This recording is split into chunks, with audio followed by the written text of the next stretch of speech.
It's now time for the Billy C. Show, part of the BillyCBoxing.com network.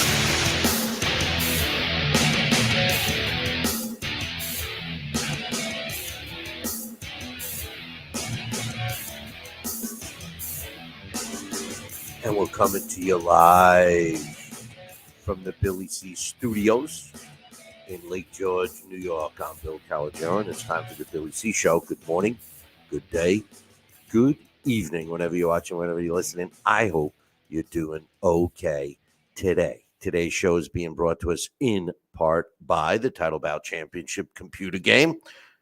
What, you don't have a copy? Listen, if you're looking for the best simulation game on the market, look no further than the Title Bout. We use it here when we do the blast, and you could put fighters from yesteryear against fighters today. You can switch around weight classes. It's great. Get yourself a copy now. Visit TitleBoutBoxing.com. Tell them Billy C sent you. Demand a Billy C discount. You can also get to the website by visiting our site, BillyCBoxing.com, and clicking on the banner, the Title Bout banner. Today's show is also being brought to us in part by the Southern Gourmet Spice Company. Look, Kenny Bear's barbecue rub. It makes everything taste better. Get yourself a bottle of that. Oh, wait, but there's more. There's the Kenny Bear's Cajun Spice, which is my new favorite. And, of course, the Kenny Bear's all-purpose salt. Get yourself a copy of all of it. Actually, get yourself a couple of bottles of it all. Make sure you tell them Billy C sent you and demand a Billy C discount. If they don't give it to you, you demand it again. Tell them you cancel the order. These guys are great, and so's this stuff. So make sure you get yourself a bottle of each as soon as possible. Visit southerngourmetspice.com. That's southerngourmetspice.com. Don't forget to tell them Billy C sent you. And finally, today's show is being brought to us in part by my book, Tom Molyneux, From Bondage to Baddest Man on the Planet. It's available right now where all good books are sold. And you can get a copy of this book right now where you're watching or listening to this very show. Just visit BarnesandNoble.com or, of course, Amazon.com. If you're looking to get a signed copy, drop me an email, Billy@TalkinBoxing. That's TalkinBoxing.com. Hey, before we get started, my man is in the chat room. His handle, Bearded Oliver. You know, I was thinking of today, Oliver, because I noticed that they put Brown on the IR. We're talking Jet Talk here real quick, and I knew it. I called it. I think you responded when I commented on it when they signed him. You knew damn well he was going to get hurt. Oh, the Jets, whatever. Hey, it's boxing. A couple of things right now I want to get into. We're going to give our predictions and breakdowns on the big fight schedule for this weekend.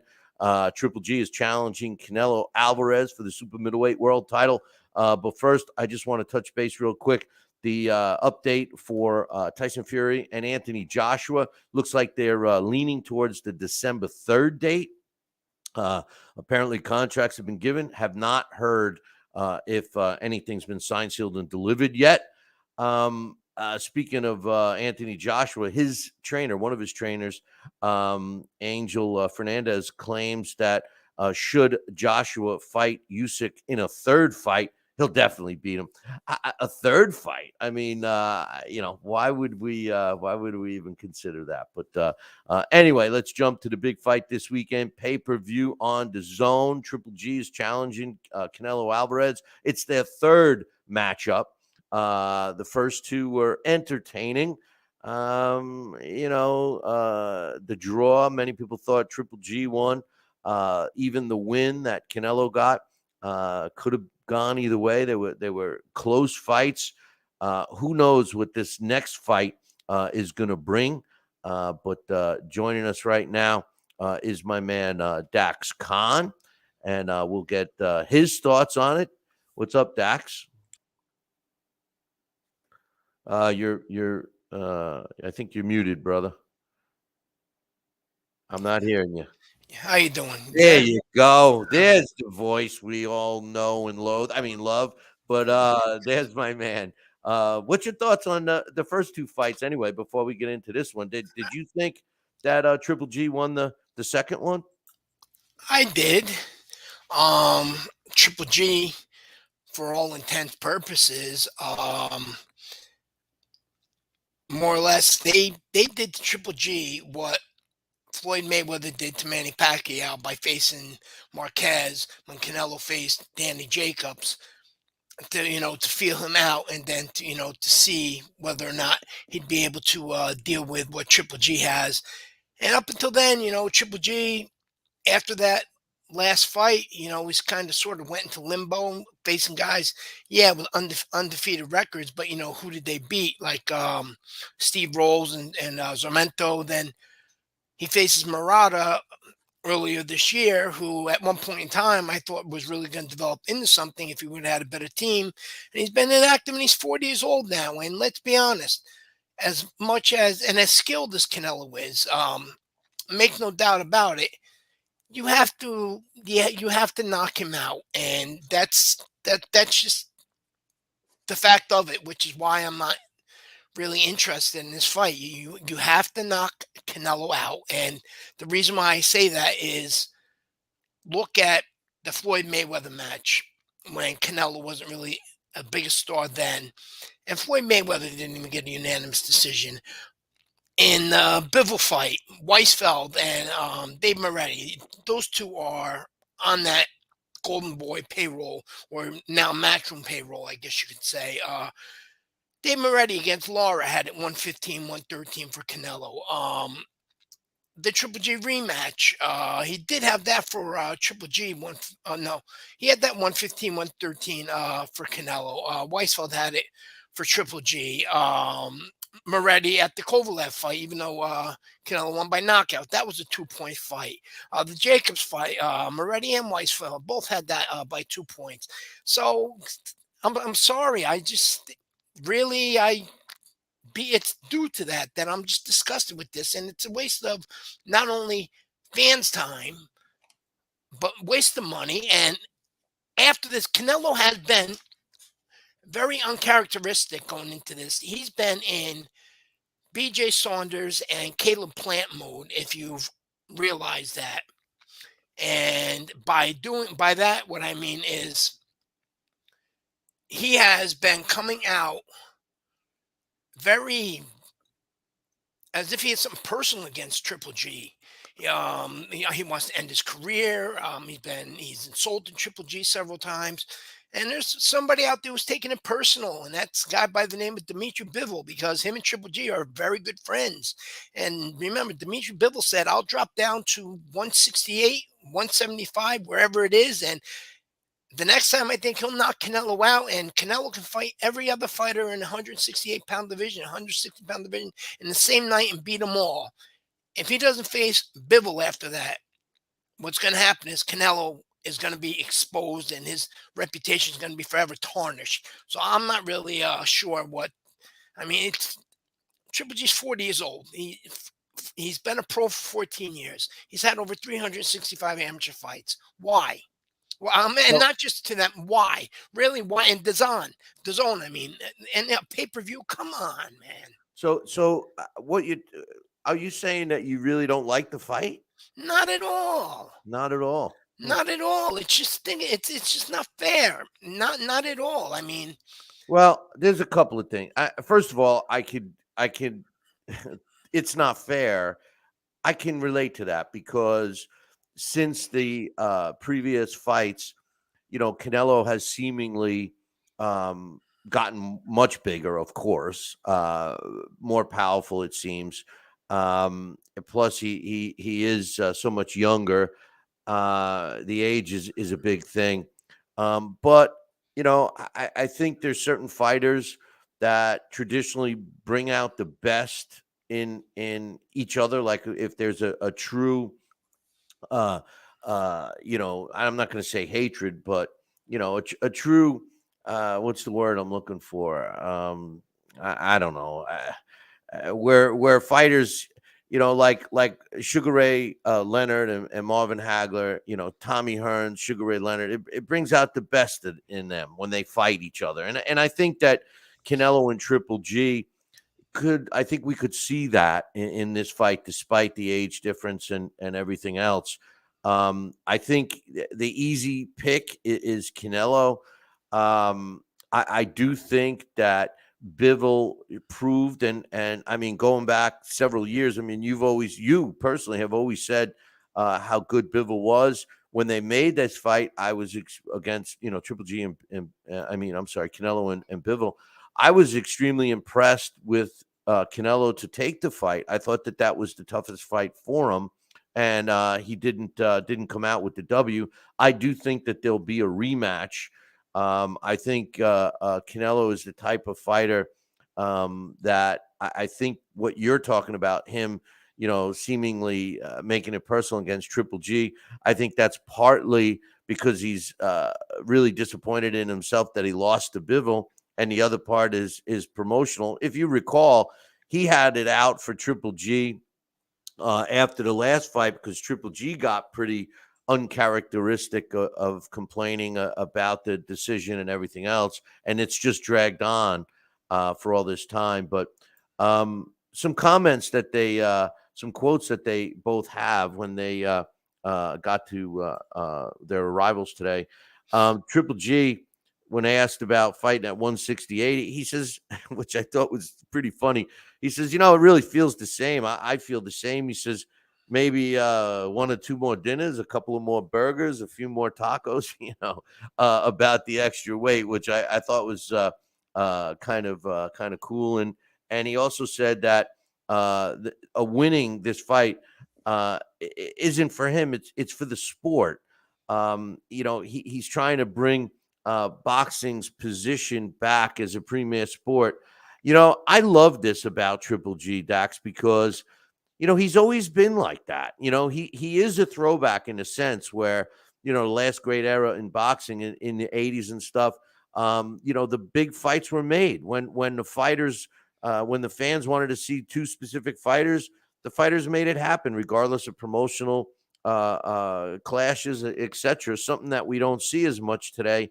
And I do agree with Triple G that should he win this fight, or even if it's a really good, entertaining fight, that it would help the sport. What's your thoughts?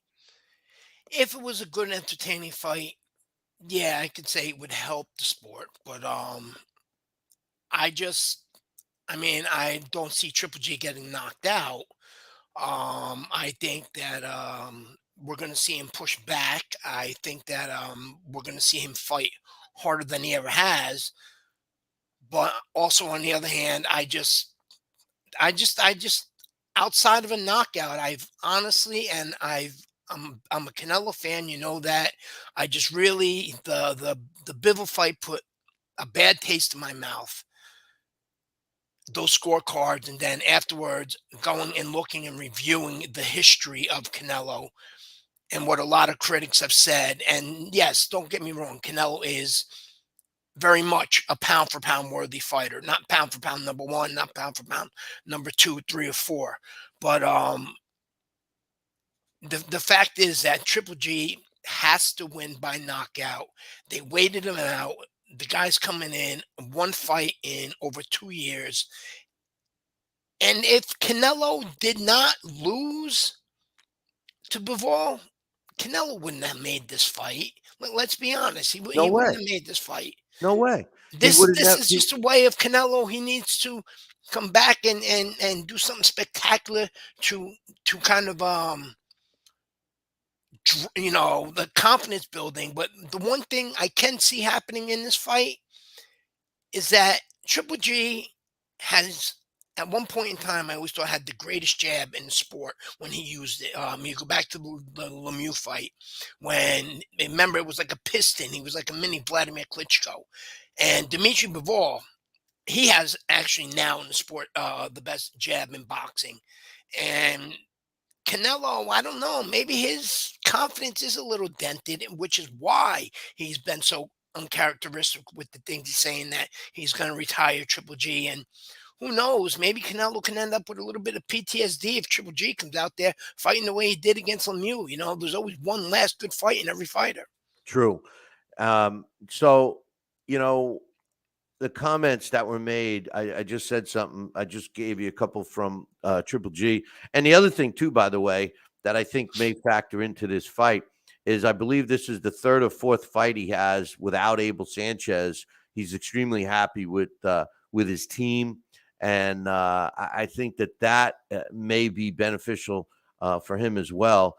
Now, as far as Canelo goes, when asked about fighting Triple G for the third time in this third fight, basically he gave a canned answer. I'm always prepared 100% for no matter who I fight, blah, blah, blah.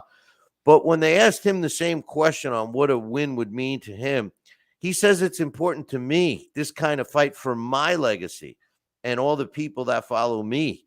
I'm hoping I could put on a good show for the people.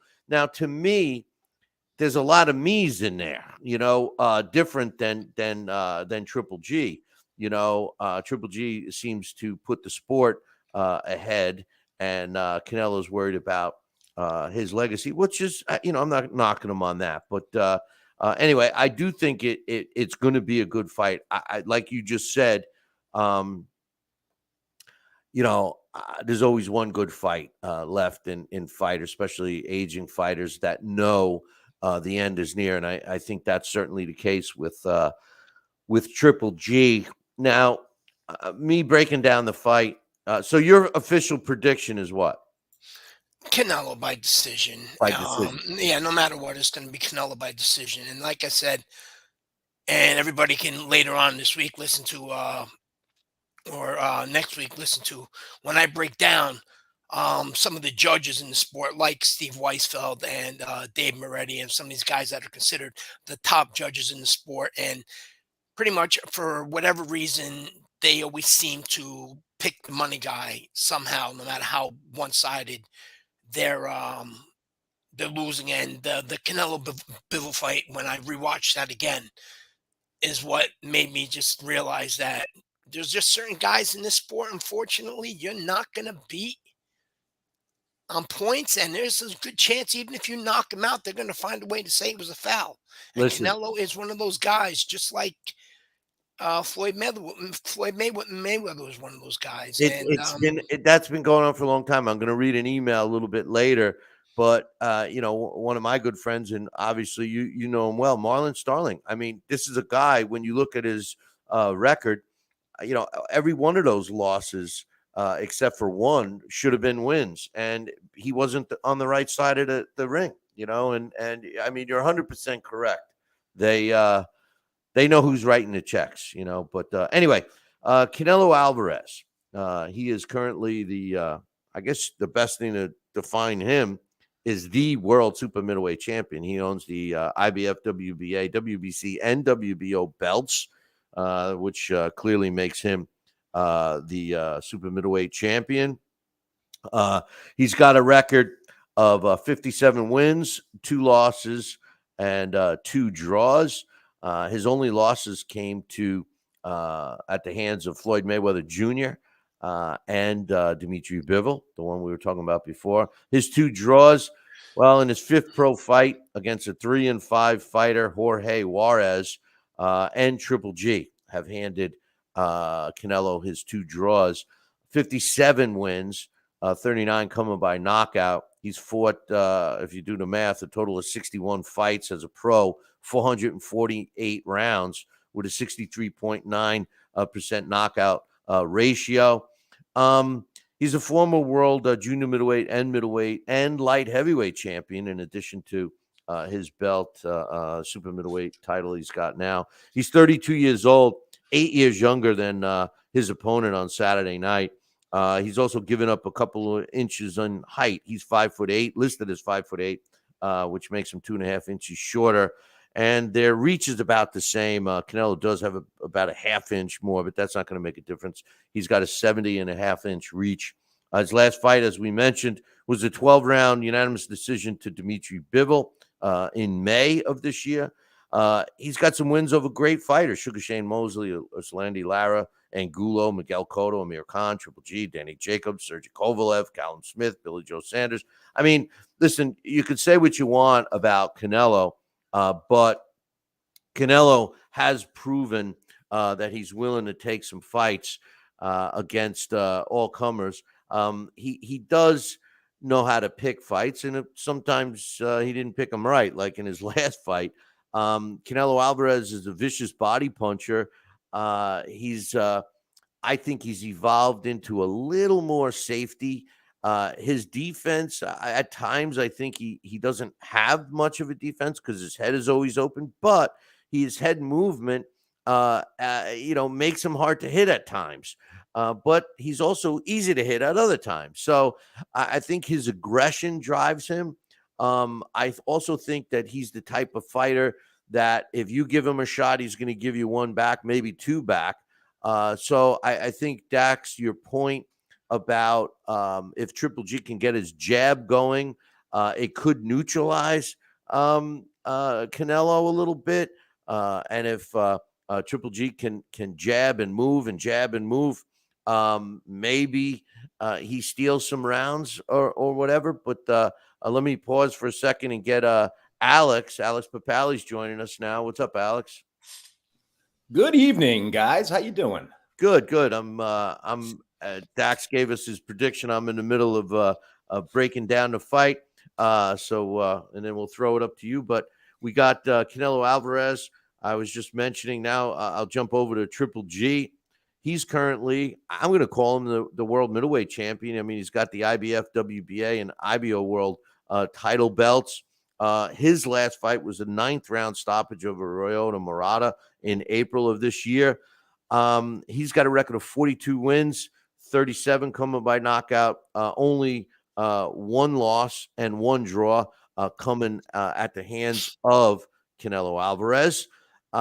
He's got, as a pro, 44 pro fights, 228 rounds with an 84% knockout ratio.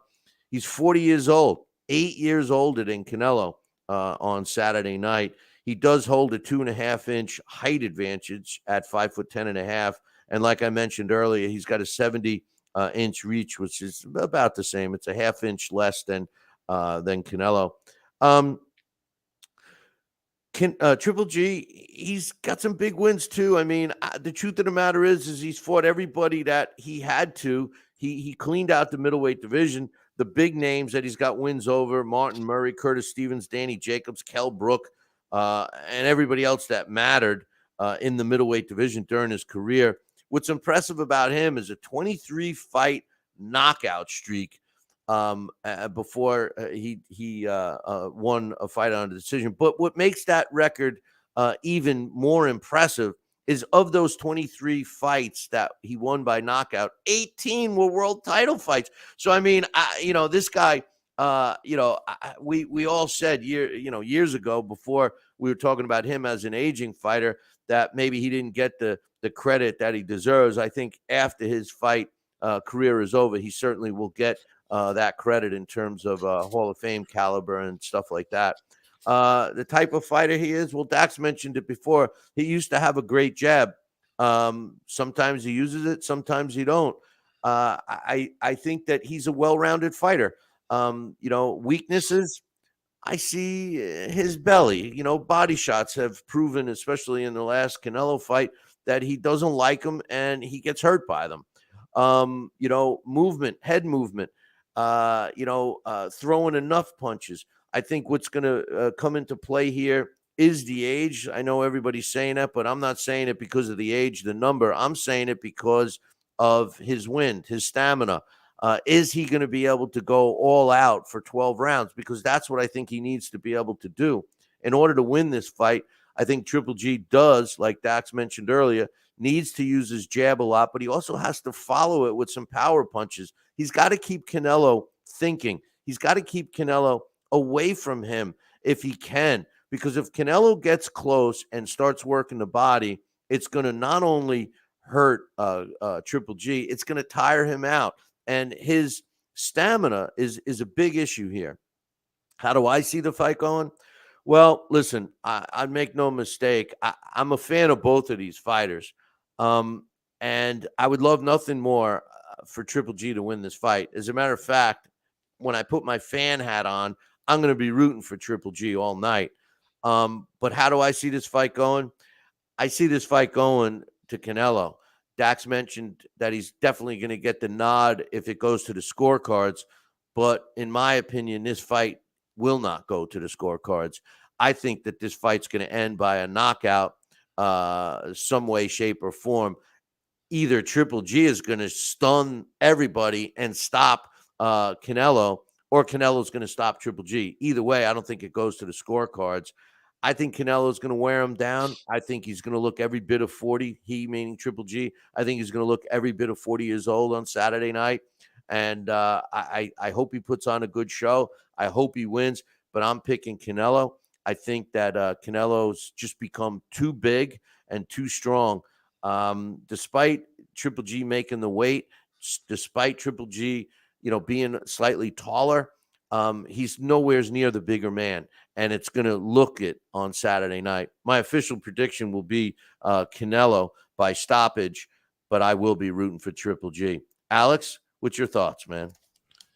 Well, I agree with a lot of that. I think that I'm really looking forward to it, first of all. I do think that it's very likely to be the best, or at least that's my hope, is that it's the best of the three. And I think it has the potential for that, because I do think if this one's the grudge match. So I think that in a way, because of that, all bets are off. And because it's at a different weight class, what we've seen before, I'm not sure how much it has to do with what we're going to see. I thought in the first fight, I thought Golovkin won. The second fight, I thought Canelo won. But then when I added my card up, I had it even. So these guys are very, very well matched.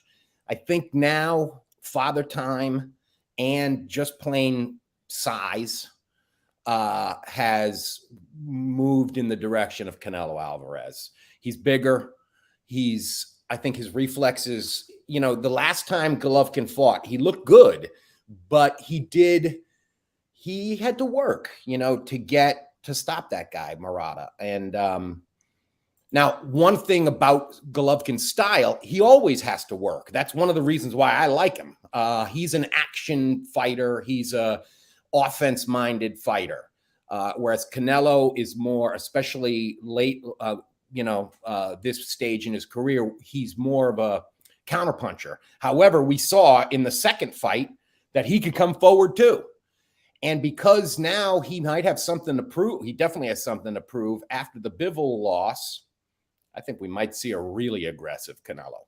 So you're right. I think it's very possible we're going to see a stoppage in Canelo's favor, but I'm going to be rooting for Triple G too, just because I like that style more. I do think Canelo is the better fighter at this point in their careers. There's a lot of mileage on Triple G. At the same time, I don't know. I think this fight's happening at a good time, because if there's ever a chance that maybe he can exploit a little bit of is the confidence still there after the loss to Bivol? Because he lost big. But I think you guys are right that in order to win in Vegas, he's going to have to win like 10 rounds to 2 to get a 7-5 card. True. And, the thing is that, it's interesting to hear you say that, you think Canelo's the better fighter now, which, I'm not going to argue. And Dax basically said the same thing earlier. But the other issue is, I think skill set wise, I think Triple G still is the better skilled fighter, whether he could put it all together or not at 40 years old. Remember, Dax, you mentioned his lengthy amateur career. This is a guy that knows what he's doing inside the squared circle. It's just going to be a matter of his mind knowing what he needs to do. Can his body keep up with the mind thought process? Because that's what happens when superstar athletes age. It happens in every sport, but it's the most noticeable in boxing. Can he move when he needs to move out of the way? Can he, slip in that punch, that counter punch when that short little opening is there? That's the time when you start to see a fighter, aging. This is when we get that they're aging before our eyes. Yeah, because we're witnessing what they're living through. You know, their mind is telling them to throw that punch, but their arm is just like, wait, just wait one more second. Okay, I'll get it out there. You know, and that's the vulnerability that the age factor plays in this. But I do think it's going to be exciting. I wish the rest of the card was a little better. I mean, it's not very good, that card. I mean, you got Jesse Rodriguez fighting Israel Gonzalez, and the always entertaining Gabe Rosado is fighting. But I love Gabe Rosado, but unfortunately, his skin can't hold up. I mean, he gets so battered and bleeding, and he's constantly getting fights stopped. But I wish the rest of the card was a little more entertaining, fellas. What do you think? Yeah, I wish it was a little bit more too. I think this version of Gabriel Rosado, as I mentioned 1 or 2 shows ago, he's smart, a smarter boxer instead of just standing there trading. Um, which is something that he would have did earlier in his career, due to the fact that he cut so easily and because he has that Philly fighter mentality. For example, like with the Triple G fight where it was like no stopping him. I think this guy would have won a world title. But as far as Jesse Rodriguez versus Israel Gonzalez, I am not really too excited about that, even though it is a junior bantamweight title.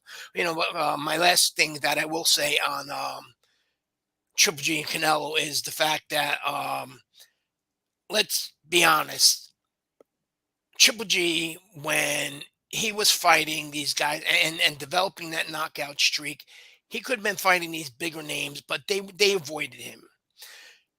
And I will call the names out that avoided him at the time. Danny Jacobs, they avoided him at the time. Peter Quillen avoided him at the time. Miguel Cotto, even though Miguel started 140 pounds, him and Canelo avoided him at that time. Remember, we had the 154-pound catchweight middleweight champion for those couple of years and that. And so that's the only one that he didn't fight was Martinez, Sergio Martinez. Well, yeah, but Sergio Martinez, at that point in time was coming to an end of his career anyway. And Sergio Martinez would have fought him. But now just hear me out. Now this is the final fight, most likely of his career, win, lose, or draw. And Canelo at 168 pounds, not at 160 pounds.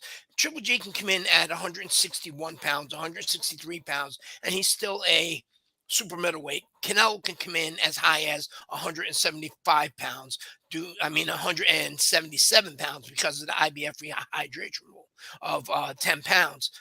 Then you add the age difference, and then it would be different if these first two fights were Barrera, Morales, or Vasquez and Marquez. If they were that type of exciting, yeah, there'd be a call for it. But Canelo, and no, I'm not downtrodden his career. He has fought some great fighters and he has accomplished a lot. But you know what? You were the one that brought up about the legacy, and there's some other guys out there right now that Canelo really needs to, especially after this loss to Dimitri Bivol. If he really wants to show Canelo is the man that we all think he is, and he's not the guy that has been carefully promoted into the superstar he thinks he is, that we all see. There's some guys in that super middleweight division that are very more credible than a 40-year-old Triple G who has one fight in over 2 years. I'm sorry, that's just the way I look at it, but I'm going to root for Triple G. But again, as you guys stated, it's very possible that Canelo does score a knockout. And in terms of the fight overall, though, I'm embarrassed for. Well, I don't disagree with you often, but I clearly disagree with you on your thoughts on fighting people, not fighting the right people at the right time. Triple G fought everybody that was available in the middleweight division except for Sergio Martinez. Everyone else, as far as the Daniel Jacobs fight, yeah, that came a little later because, I don't want to use that story, but yes, we all know that Daniel Jacobs, after he got knocked out, he had the cancer and all of that, and he made a comeback, and he did fight. Canelo has fought everybody. I mean, listen, we're talking about a guy who ducked fighters. You know who that was. He's fighting exhibition matches now. These two guys, like them or not, Triple G and Canelo, both have fought everybody that has been available. I hope that there's one more fight. I think that it is going to be an entertaining fight, no matter how you slice it. I just think that that's the makeup of Triple G, and we know that Canelo's pride. If Triple G starts stinging him a little bit, like Alex said, Canelo's gonna, want to come back, and we might get an inch. If somebody's going, it's not going to go to the scorecards. So I really think that, and Alex, you said the same thing. You don't think it's going to the scorecards, right? You got to unmute. Sorry about that. I was trying to make sure that I don't echo.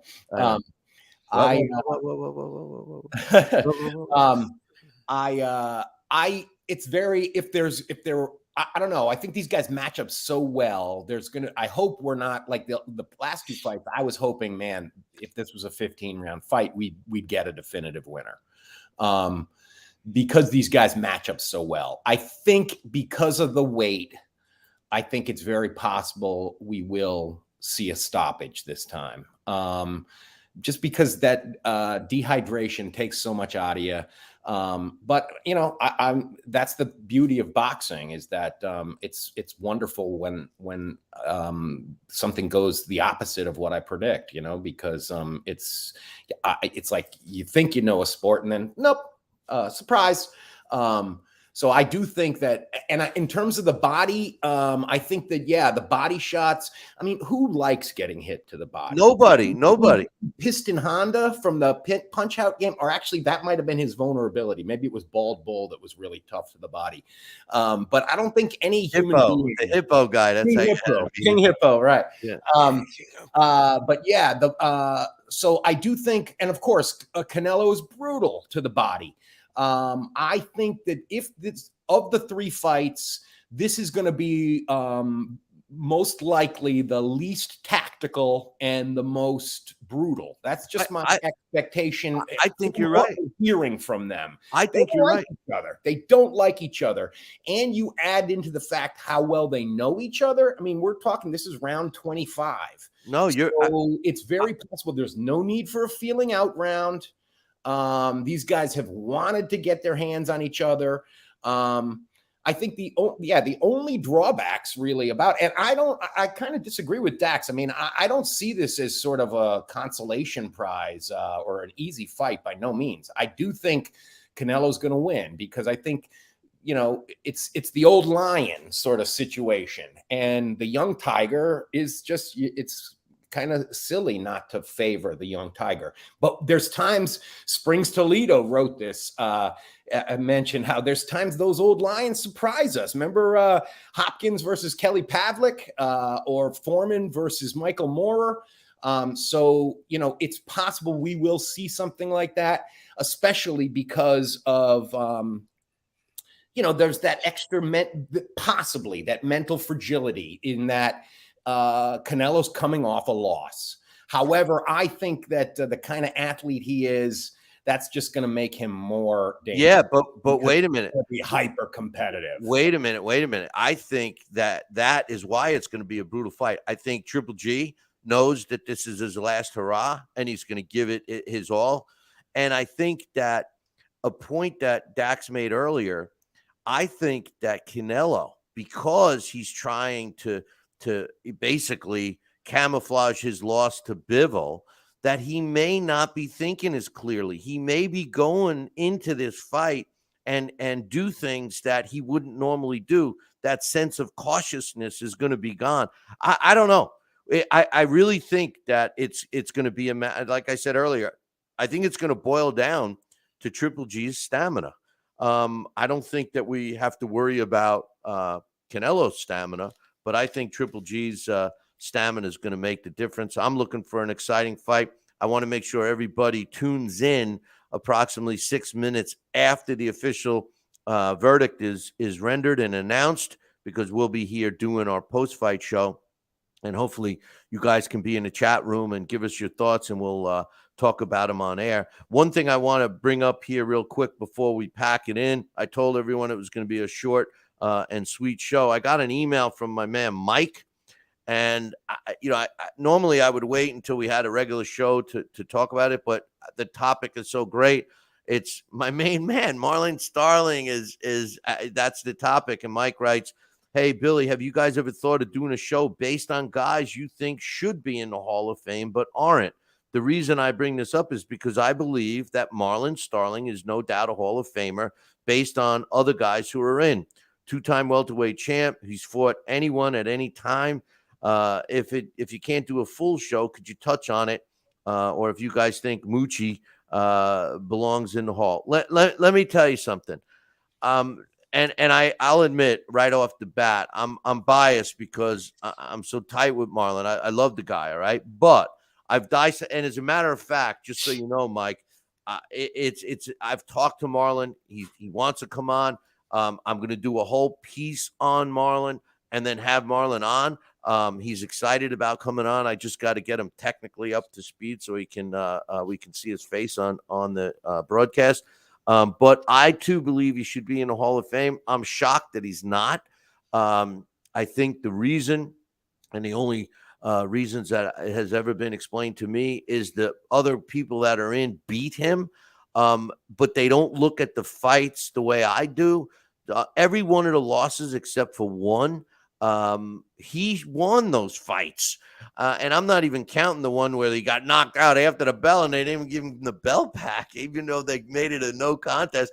I believe, and I'll get your guys' thoughts in a second. I believe Marlon Starling is no doubt a Hall of Famer. And he's the kind of fighter that I wish a lot more of the young boxing fans knew who he was and watched his fights, because this was a guy that was defensively strong. He was hard to hit. He had all the skills. He could box. He could drop you. He could stop you. He could do it all. He just wasn't, like Dax mentioned before about the judges, he wasn't on that A side, so to speak, a lot of times. He was the guy that was brought in that was supposed to lose, and then he would open up a can of whoop ass on his opponent, and then you'd see him lose. Look at his record. All those losses, majority or split decision losses and stuff like that. That's generally when you see two things on somebody's record, a lot of draws and a lot of split decision losses, you see a guy that's getting robbed a lot. What's your guys' thoughts on Marlon Starling? Dax, you first. Should he be in the Hall of Fame? Oh, absolutely. We've discussed this many times. And believe it or not, there's a lot of fighters now on social media who have been wondering how come Marlon Starling is not in the Hall of Fame. Michael Nunn, who got out of prison recently, take that fight there. You mentioned majority draw. He lost that fight by majority draw. And at that time, I believe he was the WBC welterweight champion, if I'm not mistaken. And yes, Marlon Starling did kind of fall into a little bit of that syndrome, like I stated about Triple G, in terms of just didn't have the right promoter behind him, or the promoter with enough push, or the promoter with the desire to push him enough to put him in there with the other guys that were, as you know, the younger fans or boxing has crowned the four kings, because he was that fifth king that was just from a country not big enough to risk going against, because the financial repercussions was not worth it. So that's why he was always kept in the back. But look at the guys he's beaten. The list, Mark Breland, for example, and just so many guys. You can go on and on and on. But every year, what aggravates me is the fact that the Brophies use him. They bring him up there and they cart him around and they show him off, but they don't get him in there, and they can get him in there. Let me tell you, I've talked to him about that specifically, and let me tell you, Marlon enjoys being with the fans. That's why he does it. He's totally on to that, and that's one of the reasons I don't go as much anymore. I just feel that they mistreat the fighters in terms of, herding them around like cattle. But like Marlon said to me, we had a lengthy conversation about that. Not only himself, but other fighters like him they enjoy the opportunity to interact with the fans, even though you got to pay extra to do it with the trophies. But Marlon loves it. What's your thoughts, Alex, on Marlon Starling in the Hall of Fame? I definitely agree that he should be in there. And yeah, I would love to do like an in-depth discussion of his credentials. Yeah, I mean, for me, growing up in Connecticut, it was easy to be a fan of his. He had his own style. Connecticut, wait a minute. Dax keeps telling me you're from Massachusetts. I think one of the things about it was that he had I think that made him, judges tend not to like defensive fighters all that much. And Marlon had his own really defensive style. And stylistically, he was fun to watch. He used to keep his hands up here, kind of like this. Always smiling. And then he would have he had the Starling stomp. So yeah, it would be great to get him to tell us about that stuff. He had a very interesting manager too, who was that could also work. Sometimes that works for you. Sometimes that works against you. If the people that are bringing you to the dance, nobody likes them, you know what I mean? Then they'll take it out on the dancer. Yep.